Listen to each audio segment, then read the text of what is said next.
Falando ainda sobre o Deuteronômio e a obra historiográfica deuteronomística, a gente começou, falando sobre o livro de Deuteronômio em um vídeo bem lá atrás, e depois falamos sobre outros livros da obra historiográfica deuteronomística, ou seja, o material que foi produzido da lavra do deuteronomista.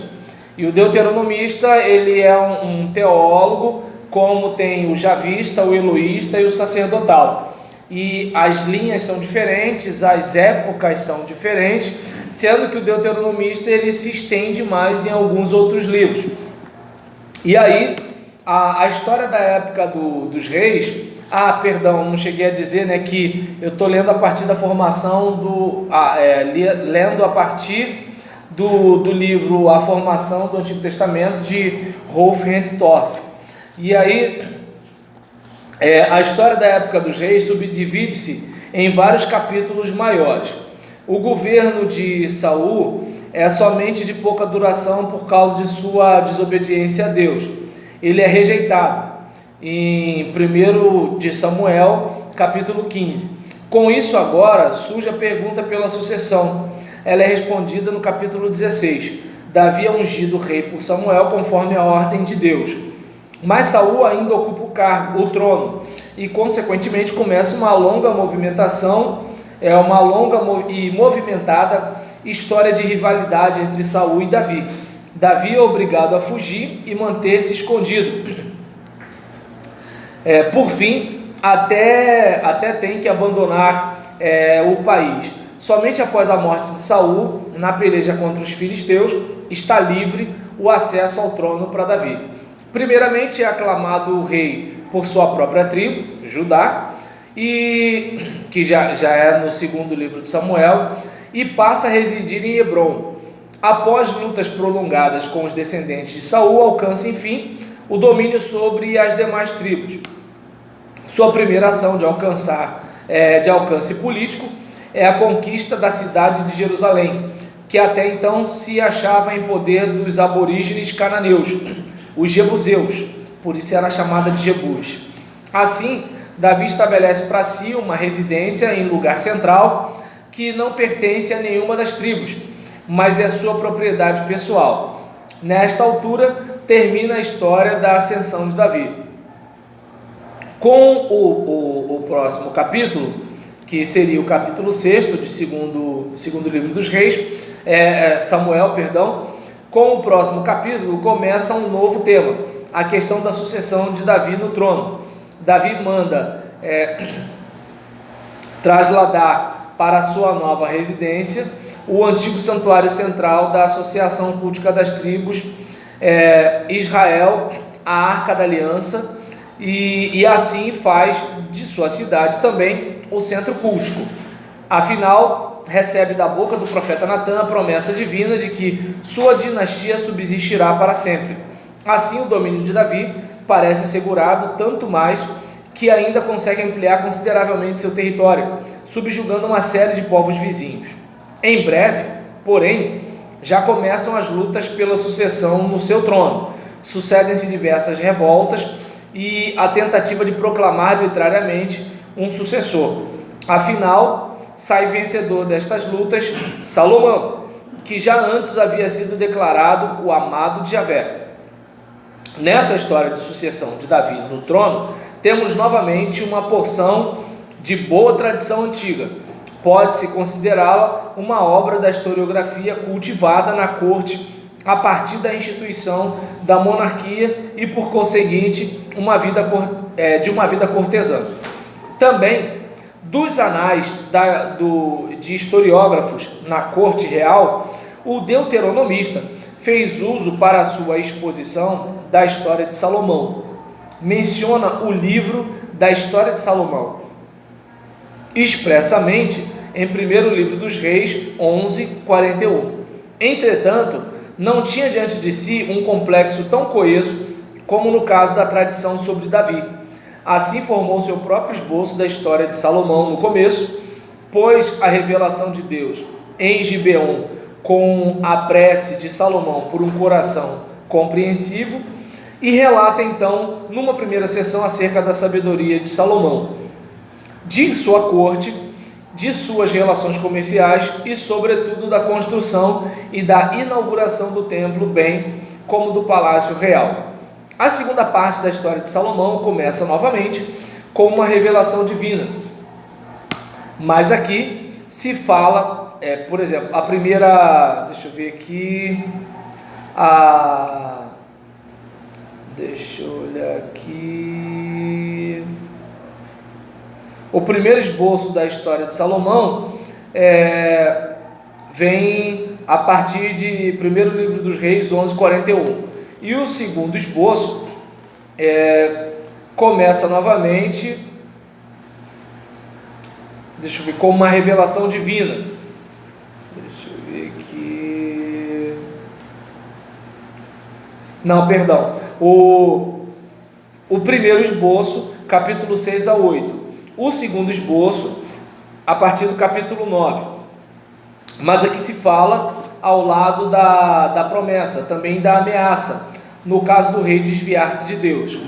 E nessa segunda parte, acha-se ao lado de relatos positivos, capítulo 9 e 10, antes de tudo a notícia de que Salomão foi seduzido para a idolatria por suas mulheres estrangeiras, capítulo 11, versículos seguintes.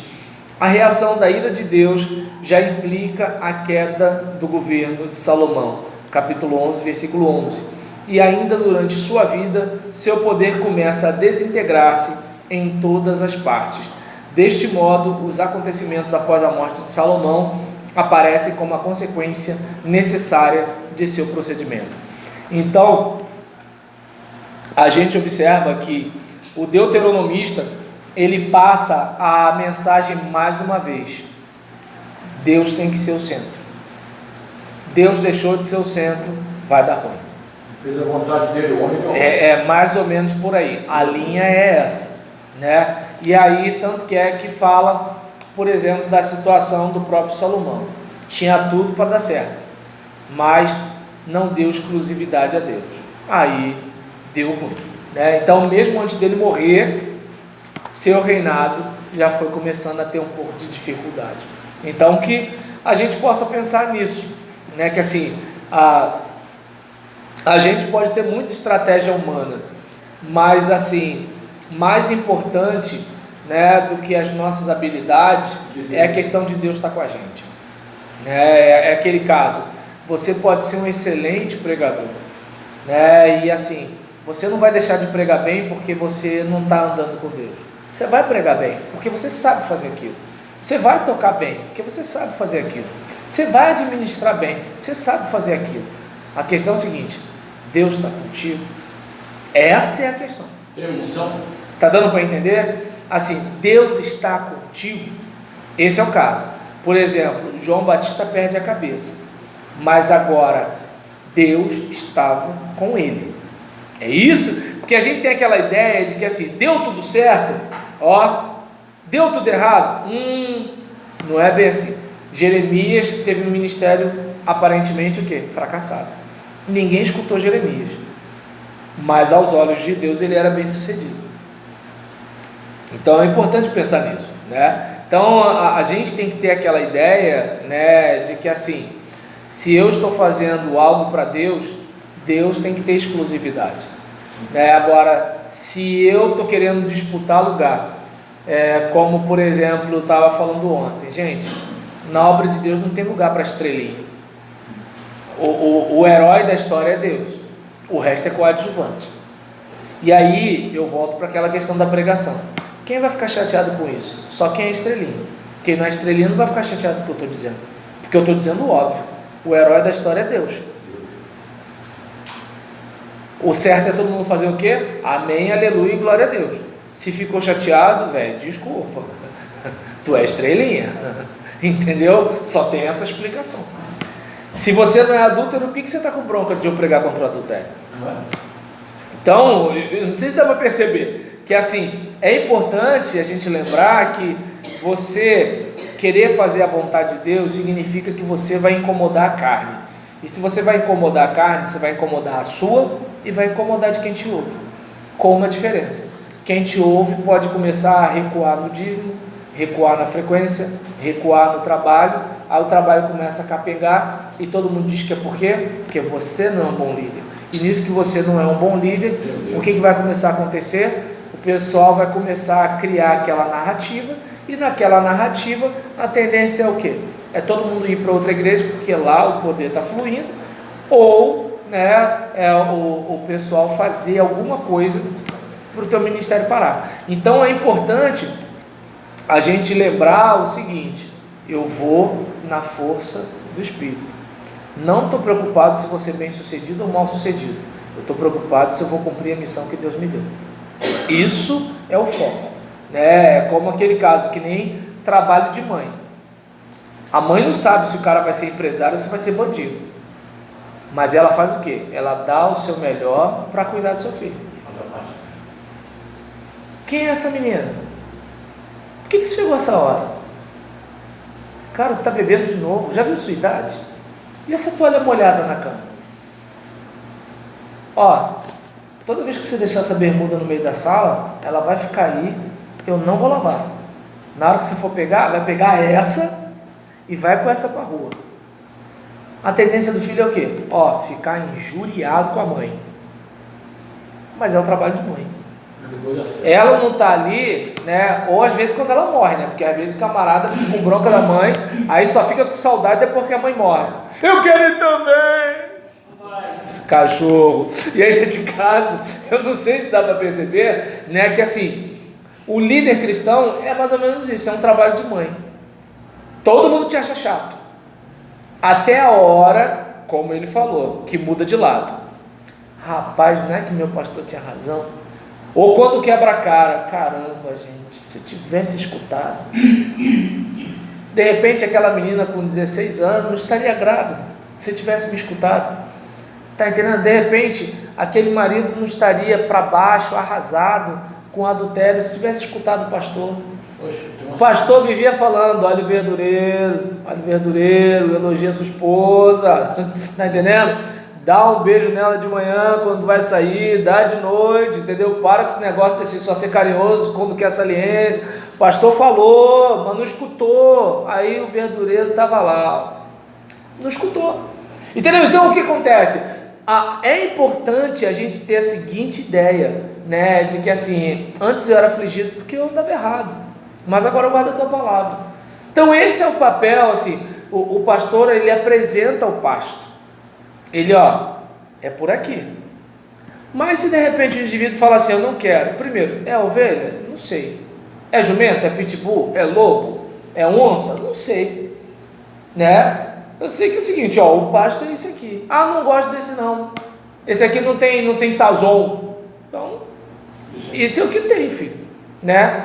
Aqui tem águas verdejantes. Água verdejante, águas tranquilas, né? Ah, não, eu quero Coca-Cola. Então tá, vai beber Coca-Cola. O que eu posso fazer? O que eu tenho aqui é água para matar a sede. Se quer Coca-Cola, faz Coca-Cola.